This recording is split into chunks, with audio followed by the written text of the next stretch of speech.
ونشهد أن لا إله إلا الله وحده لا شريك له ونشهد أن سيدنا وسندنا وحبيبنا وحبيب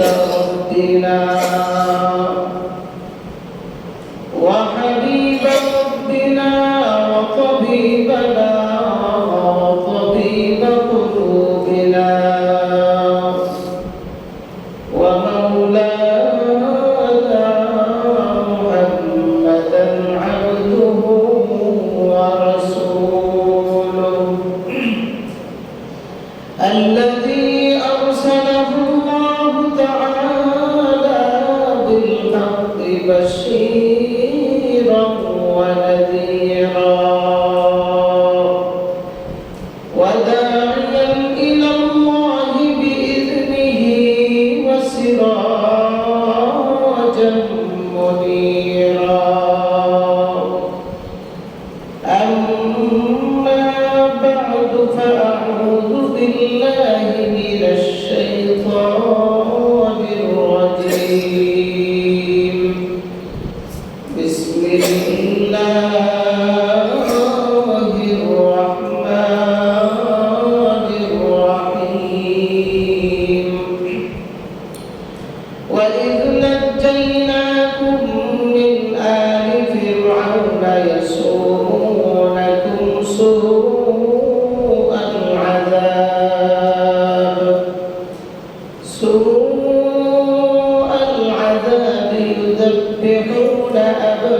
أبناءكم ويستحيون نساءكم وفي ذلكم بلاء من ربكم عظيم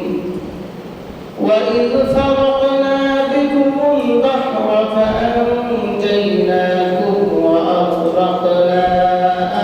آل فرعون وأنتم تنظرون وإذ واعدنا موسى 40 ليلة ثم اتخذتم العجل من بعده وأنتم ظالمون ثم عفونا عنكم من بعد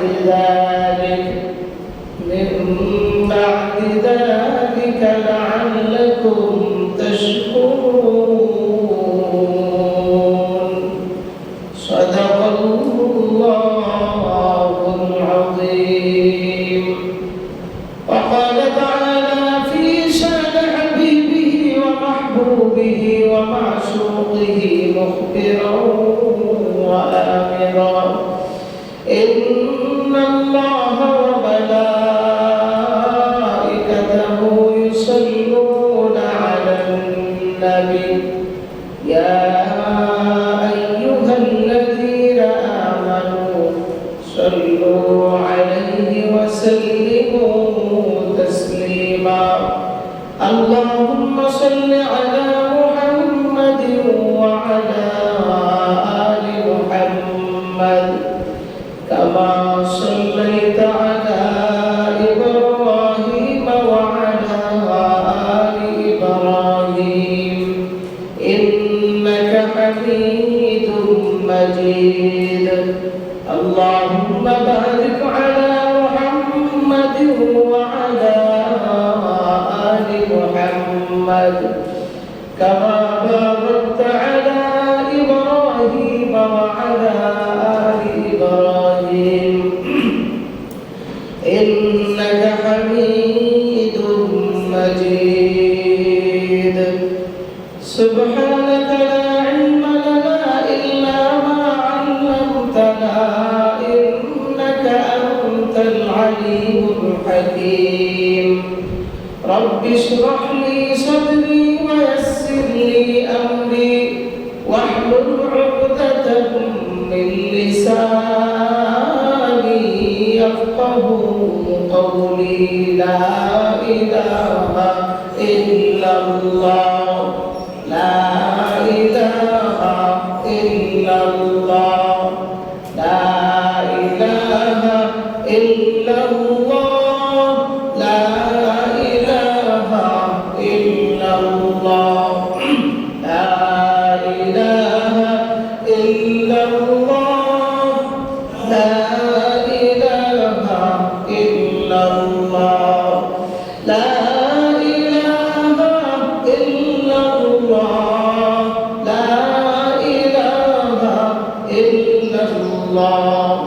لا إله إلا الله لا إله إلا الله اللہ اللہ کا مزہ مرشد کے میں خانہ ہے اللہ اللہ کا مزہ مرشد کے میں خانہ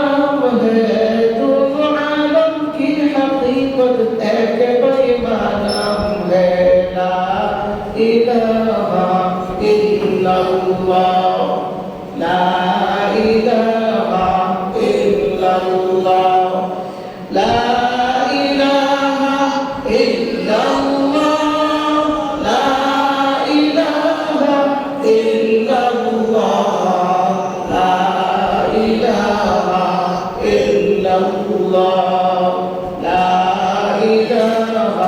إلا الله لا إله إلا الله محمد رسول الله صلى الله عليه وسلم الحمد لله الله رب العالمين দরবারে লাখ কোটি শুকর ও সুজুদ যে মহান দয়াময় রব্বুল আলামিন আপনি আমাদেরকে জুমাতুল মুবারক এর জামাত করার জন্য আল্লাহ তাআলার বরকত মসজিদে আসার সুযোগ করে দিয়েছেন পাশাপাশি কোরআন কারীম থেকে কিছু দ্বীনি আলোচনা শুনে আমল করার সুযোগ আল্লাহ তাআলা দান করেছেন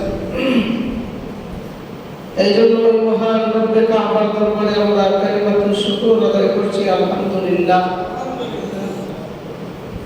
আল্লাহ রব্বুল আলামিন আমাদেরকে সুস্থ রাখছেন ভালো রাখছেন এটা আল্লাহ তাআলার পক্ষ থেকে আমাদের উপর অনেক বড় একটা নিয়ামতের বার্তা মানুষ ইচ্ছা করলে একটা সেকেন্ড সুস্থ থাকার ক্ষমতা কারো নাই দুনিয়ার কোনো ডাক্তারও একটা মানুষকে একটা সেকেন্ড সুস্থ রাখার মতো তার ক্ষমতা নাই একমাত্র ক্রেডিট হলো আমার আল্লাহ আল্লাহ তাআলা যাকে ইচ্ছা করেন তাকে ভালো রাখেন যাকে ইচ্ছা করেন তাকে বিপদে ফেলান বিভিন্ন দিক দিয়ে আল্লাহ রব্বুল আলামিন আমাদেরকে মহব্বত করেন পছন্দ করেন মায়া করেন আল্লাহ তাআলার এই মহব্বতের নজরের ভিতরে এইভাবেই থাকতে হবে আর যার উপর আল্লাহ তাআলার মহব্বতের নজর পড়ে গেছে আল্লাহ তাআলা তার কপাল নামক এই নিয়ামতটাকে খুলে দিয়েছেন আর যাদের উপর আল্লাহ তাআলা রাগান্বিত হয়ে আছেন তাদের জিন্দেগিটা একদম আল্লাহ তাআলা বরবাদ করে ফেলেন কারণ ওই বান্দার জিম্মাদারি আমার আল্লাহর কাছে আর থাকে না আল্লাহ তাআলা যে বান্দার উপর রাগান্বিত হয়ে যান ওই বান্দা আল্লাহর জিম্মার ভিতরে থাকে না আল্লাহর জিম্মার আওতার ভিতরে থাকে না এই জন্য আল্লাহ রব্বুল আলামিন তার উপর রাগান্বিত হন এই জন্য আল্লাহ তাআলার গোসার ভিতরে থাকা আমাদের জন্য ভালো নয় আল্লাহ তাআলার মহব্বতের নজরের ভিতরে থাকতে হবে যদি আমরা থাকতে পারি যদিও প্রাথমিক অবস্থায় চলতে ফিরতে কষ্ট হয় বিভিন্ন ধরনের অসুবিধা দেখা দেয় পরবর্তীতে আল্লাহ রব্বুল আলামিন সুখের বার্তা নিয়ে আসেন সুবহানাল্লাহ যেমনভাবে আমরা দেখতেছি বর্তমান যে হালত যে অবস্থা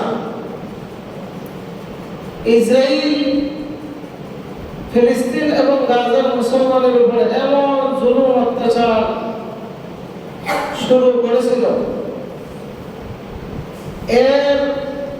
স্বাদ তারা এখন প্রায় করে ভুগতেছে আল্লাহ তাআলা এদের রাষ্ট্রের মধ্যে এমন দাবানলের আগুন নিমজ্জিত করেছেন প্রজ্বলিত করেছেন তাদের সব কিছু পুড়িয়া ছারখার হয়ে যাচ্ছে এটাই আল্লাহ তাআলা আমাদেরকে মেসেজ দিতেছে মাত্রা যখন তুমি অতিক্রম করে ফেলবা, তখন আমি আল্লাহ আর ছাড় দেই না, আমি আল্লাহ আর ছেড়ে দেই না, তখন আমি চঙ্গল মেরে ধরে ফেলি। আমেরিকা ঠিক একইভাবে জুলুম করছিল, জুলুম করার কারণে ঠিক তারাও এভাবে দাওয়াতের আগুনে পুড়ে ছারখার হয়েছে। হেলিকপ্টার দিয়া, বিভিন্ন ফায়ার সার্ভিস দিয়া, পানি দিয়ে আগুন নেভাতে পারে নাই। ঠিক একই হালত হইতেছে এখন ইসরায়েলে। এটা আল্লাহ তাআলার পক্ষ থেকে নাফরমান বান্দাদের উপর গজব, বলেন নাউযুবিল্লাহ। এই জন্য জুলুম এমন একটা জিনিস যে আপনি জুলুম প্রাথমিক অবস্থায় করতে করতে সীমা ছাড়িয়ে যাইতে পারবেন। যখন আল্লাহ তাআলা সীমা রেখার বাহিরে যখন চলে যাবেন, তখন আপনি যত বড় গম্ভীরওয়ালা লোক হন না কেন, আল্লাহ তাআলা আপনাকে ধরবেই। এটা আল্লাহ তাআলার ওয়াদা। কারণ জুলুমদার ব্যক্তি যারা আছে, তাদের উপর আল্লাহ পাক রব্বুল আলামিন